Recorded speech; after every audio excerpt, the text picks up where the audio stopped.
here if you don't have a greenhouse. If you want to grow all year round, you have to have something to protect you from the elements. So that's why I got my greenhouse. But the reason I didn't build it on your spec is because I don't have the technical understanding to do it. And so that's why we purchased one.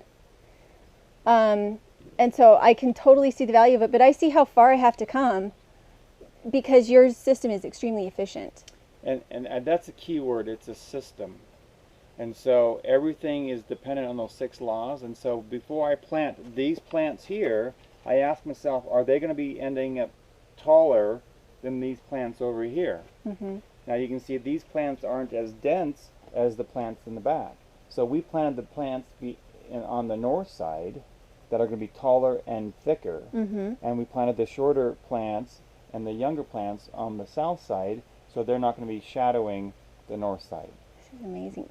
Well, and I see that on your other side, even though they're not getting any shade because they're next to the wall, your lettuce is on the other side. So if it did get shade, lettuce doesn't care quite as much about getting shaded as, say, your onions or your peppers. Right. So the what was typically called cool loving plants, which are really non-fruit producing plants, were growing on the north side. Mm. So you want your fruit to be able to ripen with the sun. Since we're growing lettuce and cabbage and those kind of things that aren't developing fruit, they don't need as much sun for ripening. I could just live in here. We do. I bet you spend so much time here in the winter, you're just like, we do it's bring a sauna. chairs in here, and we have dinner in here on Sundays. Oh, I bet you do. It is wonderful, yeah. And your beets are enormous. Look at that. Look at that big beet. Yeah, we've harvested most of the beets. This is a new one. It's probably about 3 weeks old. When the broccoli came out, we put new beets in here. Oh, they're beautiful. I am so inspired. And you can see everything's healthy, and all we do is feed it once a week. Matter of fact, today is feeding day, so if you want, I'll show you how I feed. Oh, I would love that, because I felt like that was kind of the part that I didn't get when I tried it before, was the, do you pre-mix it yourself? Yeah, so I'll show you over here.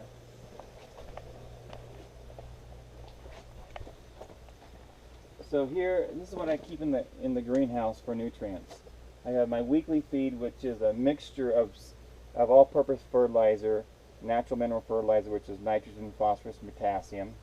So I take 25 pounds of that. I add 4 pounds of Epsom salts to that, and then I add a Mittleider micronutrient pack, which is available on mittleidergardening.com. And that provides all the other micronutrients that you can't get local, like copper, molybdenum, manganese, iron, and those other trace elements that are so critical. So then I've got nitrogen, so whenever I transplant a plant, I give it some nitrogen to help over the shock. And then I have a pre-plant fertilizer mix, which is here in Idaho we use gypsum, and then Epsom salts and borax to help the plants germinate and to pre-treat the soil. And then this is phosphorus, because I found here in Idaho there's a phosphorus deficiency in the soils and even in the sawdust and the sand that we use. Really? And so I just give it some phosphorus when the plants turn purple. So all of my beds are 30 feet long. This can I already weighed, so I marked a line on here for 15 ounces of weekly feed, because we add ½ an ounce per linear foot. I also added a line here of the pre-plant fertilizer for a 30-foot bed. And I just scoop in here.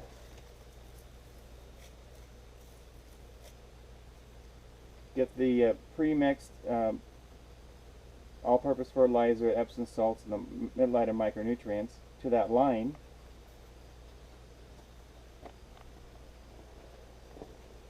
And then I have to put this in and left finger. Me too, so it works for southpaws. It does. And then we want to put the nutrients about 4 inches away from the plants, which is right where my watering line is. And so I just come through. This nutrient mix, somebody asked me about a month or two ago what's the cost to fertilize using this, so I added up the cost I bought some 16-16-16 at Home Depot. I bought some Epsom salts at Walmart. And then the micronutrient mix from MidlandGardening.com. Mm-hmm.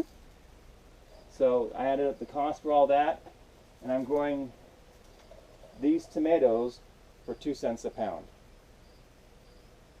Wow. My total fertilizer cost to feed those each week.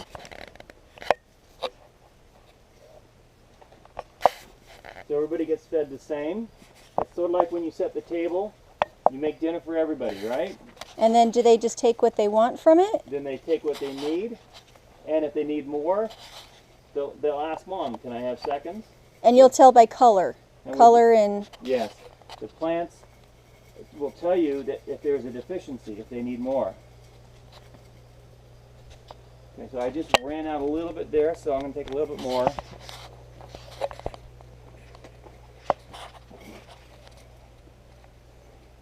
So I put down a little bit more than I need to. That's the problem, because I just ran out. Now these are getting really large here.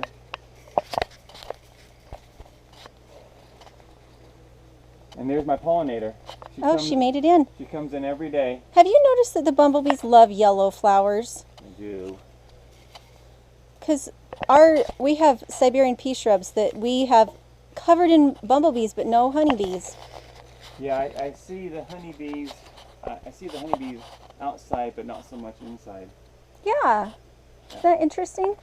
And so that's how I fertilize once a week. See if I can get a shot of that. That's pretty amazing. The internals of the squash are so big that he's having to kind of crawl around them. That was really something. Okay, now, as much as I like having the pollinators in my greenhouse, I always hand pollinate my cucumbers or my squashes and melons. Okay. So here we've got 2 females that are open this morning. Here's a female squash. You can tell because the baby's behind it. Oh, okay. And here are some males. You can tell because there's no baby behind it. Here's a male blossom that opened and closed before we could use it. See, there's some pollen there. Mm-hmm. So this is where I usually get my breakfast. You know, I've heard that that's really good if you put goat cheese in it too. And then saute them. And then I just take this here. And make sure that they all get fertilized. That's fantastic. So there's one. Let me see if this is a male down here. Typically you'll get about 7 male flowers before you get any female flowers. Really? So if you're getting a bunch of blossoms and no fruit, don't worry about it. First of all, you have to be able to identify that it is a male flower because there's no baby behind it. Okay. And then second of all, just realize that these plants put on about 7 males before they will put on a female. Well, and I bet you have amazing non-allergy problems from eating that because it still has a little pollen on it. Mm-hmm. Yeah, I don't have any allergies, fortunately. So the female's wide open here. I'll just go in and take the stamen and the pestle and put them all together, the pistil, and there we go. Amazing. So I know for sure that those are pollinated. So as she opens up, I will find another male and pollinate. Now we've had a lot of males on these flowers open up before the females did. Mm-hmm. And over on the butternut squash we had a bunch of females and the males had already opened up and closed. So I took the male pollen from over here and pollinated the squash over there. Okay. That won't make any difference on today's fruit. It would Because make you're a not saving difference. seeds. Right. It would make a difference on the second generation, but not the first. But this way I ensure that they get pollinated. This is gorgeous. So Oh, and you have summer squash already. Look at that. that's zucchini, Yeah. and we're growing it vertically. See, it's coming straight up. Holy cow, how strong does it have to be to hold up a squash plant? Well, we'll get 30, 40 pounds of tomatoes on a tomato plant too, but we recommend the smallest weight for baler twine is 170 pounds. Is it? So you can just use Use it for everything. Yeah. Yeah, absolutely. Talking about setting the table for everybody, and then some wanting more than others. We were gone for a week. I came back and noticed that this is green on the end. And yellow. Then we lost the green.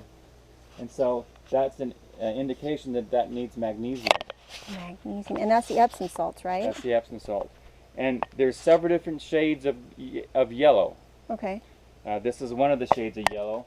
This has yellowing splotches, but the veins are green. That means it needs magnesium. So I gave it some Epsom salts, and look at the leaves. They're recovering very quickly, it looks like. So the plants will tell you if they need seconds. I have some that have that, the green veins and the yellow around them, so now I know what to go put on them. And so I just looked under the fertilizing section in the Mid-Atlantic Gardening Course book and told them exactly how much to put down per linear foot. I just sprinkled it underneath my water pipe, watered it in, and it took what it needed. And along that line, I just remembered seeing this. Is this your watering system? It is. Do you mind explaining it? Yeah.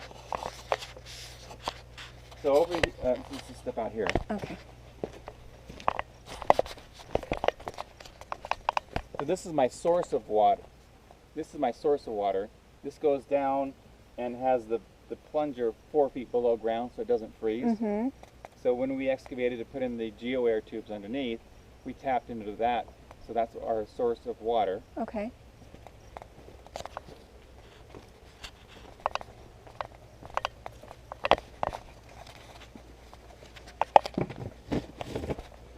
Then I brought the water up, and I have a ball valve here. Okay. So if I need to turn the water off for any particular reason, I can turn the water off very easily there. Okay.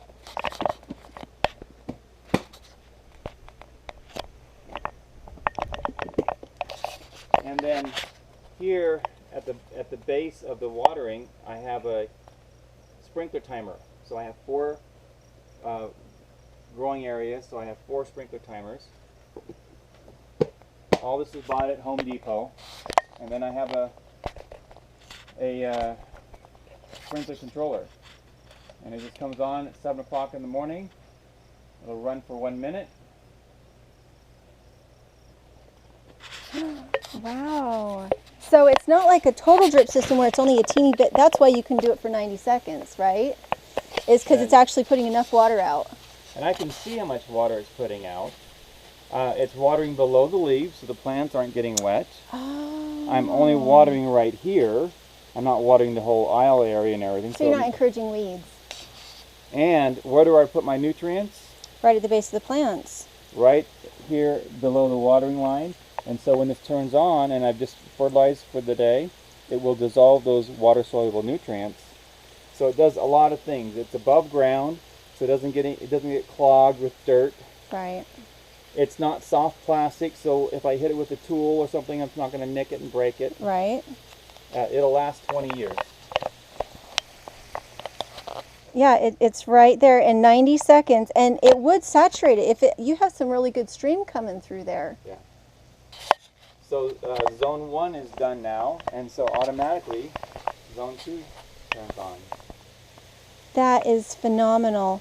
And I don't want to sound too impressed about this, but I'm so impressed about this because with drip systems, it's hard to saturate the soil because it drips. And so you have to have it going for 4 hours in order to water your plants. So I've never heard of anybody doing it in 90-second increments and having it saturate. Yeah. I actually have it go for 60 seconds. Is it 60 seconds?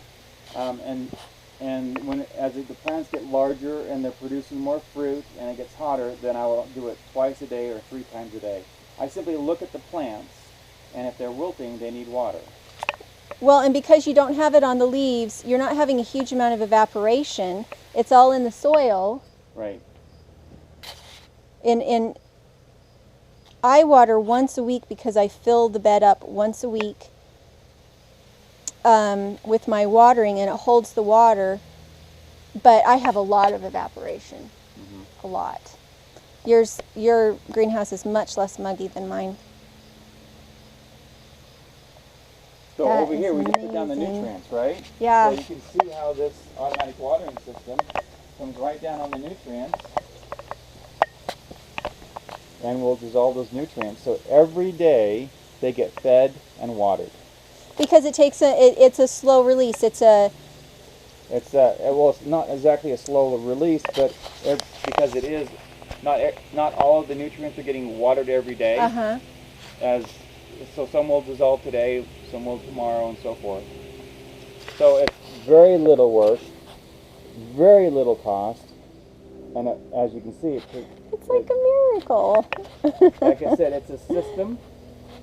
You can't just build a box and grow in it. Right. You can't just build a greenhouse and grow in it. Right. You have to follow the entire system. And do you come in and rake to keep weeds down, or is your foot traffic enough to keep your weeds down? I will get weeds right here. So what happens is 1 minute a day, it will saturate the soil and any extra water will come out at the bottom.